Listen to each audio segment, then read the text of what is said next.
반갑습니다. 황성수입니다. 오늘은 스판덱스 글로벌 시장 점유율 1위 업체인 효성 TNC의 탐방 정보를 전해드리겠습니다. 먼저 효성 TNC의 4분기 실적은 영업적자 634억 원이 예상되는데요. 중국 봉쇄 조치가 있었고요. 그에 따른 스판덱스 시황 둔화로 섬유 부분에서 1,050억 원의 적자가 예상되기 때문입니다. 다만 지난 분기에 발생한 재고 손실이 일부 환입됨에 따라 영업적자 규모 자체는 전분기 대비 소폭 축소될 것으로 예상됩니다. 스판덱스 시황은 여전히 녹록치 않은데요. 중국 내 봉쇄 조치가 해제되긴 했지만 코로나 확진자 수가 급증하고 있고요. 지난해부터 올해 걸쳐 총 25만 톤 내외의 증설 물량 유입이 예정되어 있는 만큼 수급 밸런스도 단기에 개선되기는 어려워 보입니다. 하지만 지난해 3분기를 바닥으로 스판덱스 업황이 최악의 구간에서는 분명 벗어나고 있다고 판단되는데요. 8월 최대 50일 내외까지 증가했던 재고는 중국 업체들의 가동률 조정으로 최근 35일 수준까지 감소했고요. 스판덱스 가격 하락세가 점차 둔화되고 있기 때문입니다. 최근 단기적인 재고 부담 완화보다 더 고무적인 부분은 지난해 예정됐던 증설 프로젝트 중 일부가 지연되거나 철회되려는 움직임입니다.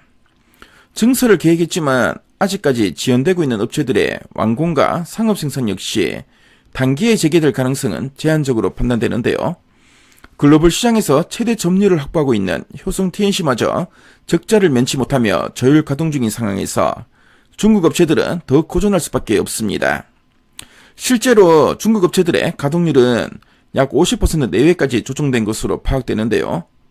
그들에게는 고정비 부담 완화를 위해서라도 신규 투자보다는 기존 설비의 운영을 최대화하는 것이 합리적인 선택인 만큼 일단 증설보다는 가동률 상향에 집중할 것으로 예상됩니다.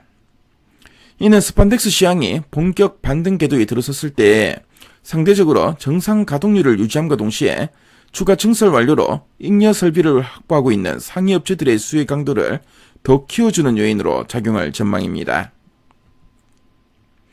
효성 TNC는 국내 석유화학 업체 중 중국 리오프닝의 최대 수혜를 기대할 수 있는 업체로 보여집니다. 리오프닝 효과가 나타나려면 일단 중국 내 코로나 확진자 증가세가 안정되어야 되는데요.